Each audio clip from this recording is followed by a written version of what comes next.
స్థానిక సంస్థల ఎన్నికల నిర్వహణపై తెలంగాణ ప్రభుత్వం తర్జన భర్జనలు పడుతోందా?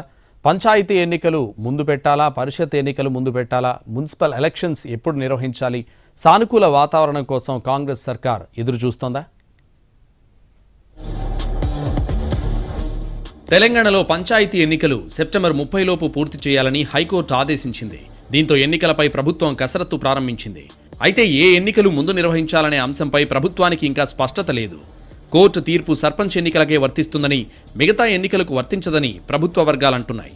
పంచాయతీ ఎన్నికలతో పాటు జిల్లా పరిషత్, మున్సిపల్ ఎన్నికలు నిర్వహించాల్సింది. ఏడాదిగా స్థానిక సంస్థలన్నింటిలో ప్రత్యేక అధికారుల పాలన కొనసాగుతోంది.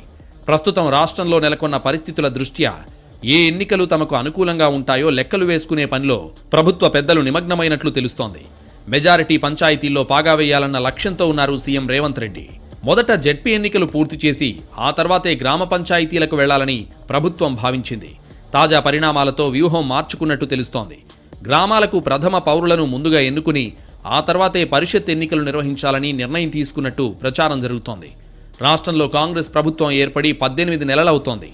ఈ 18 నెలల్లో అమలు చేసిన సంక్షేమ పథకాలను ప్రజల్లో విస్తృతంగా ప్రచారం చేసి ఎన్నికల్లో లబ్ధి పొందాలని ఆలోచన చేస్తోంది కాంగ్రెస్ సర్కార్. స్థానిక సంస్థల ఎన్నికల నిర్వహణపై మారిన ప్రభుత్వ వ్యూహంతో పార్టీ పరంగానూ కొన్ని మార్పులు చేర్పులు చేయాలని ఎన్నికల కార్యాచరణను సిద్ధం చేస్తోంది. క్యాడర్ను అప్రమత్తం చేసేందుకు అధికార పార్టీకి కావాల్సినంత సమయం దొరకడంతో పరిస్థితులన్నీ తమకు అనుకూలంగానే ఉంటాయని నేతలు భావిస్తున్నారు. మరోవైపు బీసీ రిజర్వేషన్లు 42% పెంచుతూ అసెంబ్లీలో తీర్మానం చేశారు. రిజర్వేషన్ల ఫైల్ గవర్నర్ కేంద్రానికి పంపించారు. రిజర్వేషన్ల అంశం కేంద్రం పరిధిలో ఉందని రేవంత్ సర్కార్ చెబుతోంది. బీసీ రిజర్వేషన్లు 42% ఇవ్వడం సాధ్యం కానప్పుడు పార్టీ పరంగా 42% సీట్లు బీసీలకు ఇచ్చి ఇతర పార్టీలపై ఒత్తిడి పెంచొచ్చని భావిస్తోంది. రిజర్వేషన్ల అంశంపై ఏదో ఒకటి తేలితేనే ఎన్నికలు జరుగుతాయని అధికార వర్గాలంటున్నాయి.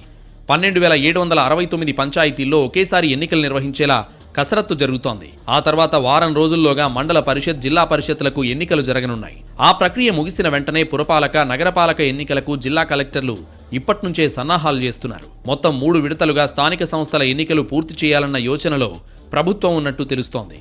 రాష్ట్రంలోని 566 జెడ్పీటీసీ, ఎంపీపీ స్థానాలకు ఎలక్షన్ నిర్వహించేందుకు పంచాయతీరాజ్ శాఖ రెడీ అవుతోంది.